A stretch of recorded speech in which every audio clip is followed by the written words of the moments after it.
Hoje a gente vai conversar um pouquinho sobre endometriose e lesões intestinais. O grande medo das pacientes que vão passar pela cirurgia de endometriose e ter endometriose intestinal é ficar ou não com a bolsinha depois da cirurgia. Esse é o grande medo, é um grande mito e a gente vai conversar um pouquinho sobre isso. Eu sou a doutora Isabela Barbosa, sou ginecologista, especialista em endometriose e cirurgia robótica, e aqui é o meu canal que eu converso bastante com vocês sobre a doença, conceitos e também tem bastante cirurgia aqui para vocês assistirem, tá? Então, a endometriose, principalmente quando está na parte posterior da pelve, ela pode encostar, infiltrar no reto, tá?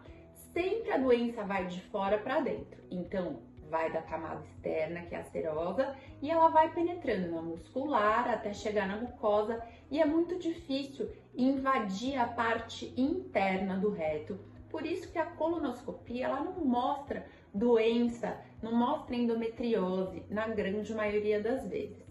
O exame de escolha para a gente fazer o diagnóstico é o ultrassom transvaginal com preparo intestinal. Claro que depende sempre da experiência do examinador, mas ele tem mais sensibilidade para mostrar tamanho de lesão, como a lesão está fixa no útero ou outras regiões do que a ressonância magnética de pelve, tá bom? Então, quando a gente tem essa lesão e a gente indica a cirurgia, seja pela parte clínica ou pelo tamanho da lesão, a gente tem três modalidades de ressecção de lesão na alça intestinal. A primeira, que é quando as lesões elas são mais superficiais, presentes na serosa do útero, a gente faz o shaving intestinal, que é como se fosse uma raspagem dessa camada mais externa, ressecando toda a endometriose. A gente não penetra na parte mais profunda do intestino e a gente só faz uma sutura de reforço. É uma cirurgia muito tranquila, com uma taxa de complicação muito baixa. A seguinte ressecção que a gente faz do intestino, quando as lesões são um pouco mais profundas, mas ainda pequenas, lesões únicas, ou uma lesão mais baixa, uma lesão mais alta, a gente pode fazer a ressecção em disco. A gente tira um pedacinho da alça intestinal, essa parte anterior do reto, onde tem a lesão, mas a gente tira um fragmento circular, que é onde existe essa lesão mais profunda, e é uma ressecção mais tranquila e menos agressiva do que uma retossigmoidectomia, que é a retirada do pedaço do intestino.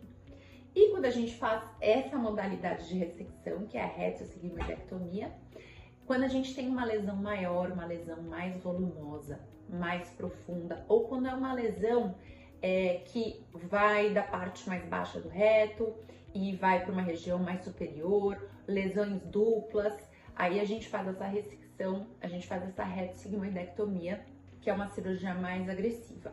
A gente não precisa de uma margem cirúrgica muito grande para fazer essa retossigmoidectomia, porque trata-se de uma doença benigna, tá bom? Então a gente não precisa ter uma grande margem cirúrgica.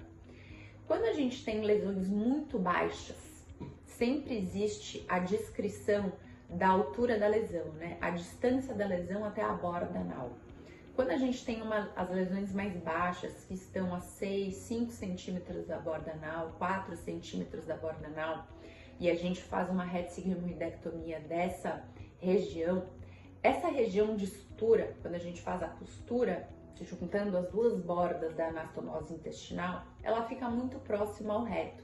E quanto mais próximo ao reto, maior a pressão no momento da evacuação da paciente no pós-operatório.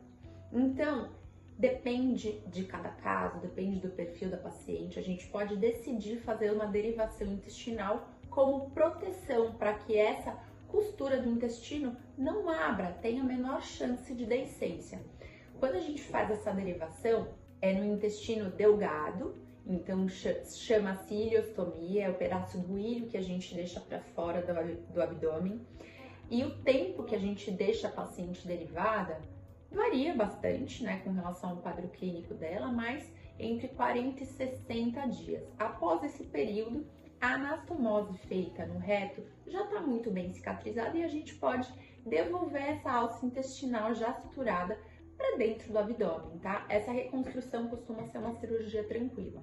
Obviamente, nenhuma paciente quer sair com uma derivação intestinal e realmente na grande minoria dos casos que a gente precisa fazer essa derivação, tá? Quando a gente faz, é muito importante a paciente entender que foi para um desfecho cirúrgico mais favorável, para diminuir a taxa de complicação, mas é na grande minoria dos casos, tá? Então, o que eu sempre falo para as pacientes, não tenha medo da derivação intestinal. Quando tiver o risco real, obviamente o médico vai falar para ela vai saber que isso pode acontecer com ela vai concordar, vai ter o termo cirúrgico assinado, mas na maioria dos casos a gente consegue fazer uma ressecção bem segura, a paciente fica super bem, sem derivação intestinal, ela começa a se alimentar já na recuperação anestésica, tá bom? Então não tenham medo de lesões intestinais, procure um profissional que saiba explicar isso para você, te deixe calma, porque a ansiedade fala muito mais alto que qualquer outra coisa, que te deixe calma e que te oriente com relação a todos os passos da cirurgia, tá bom?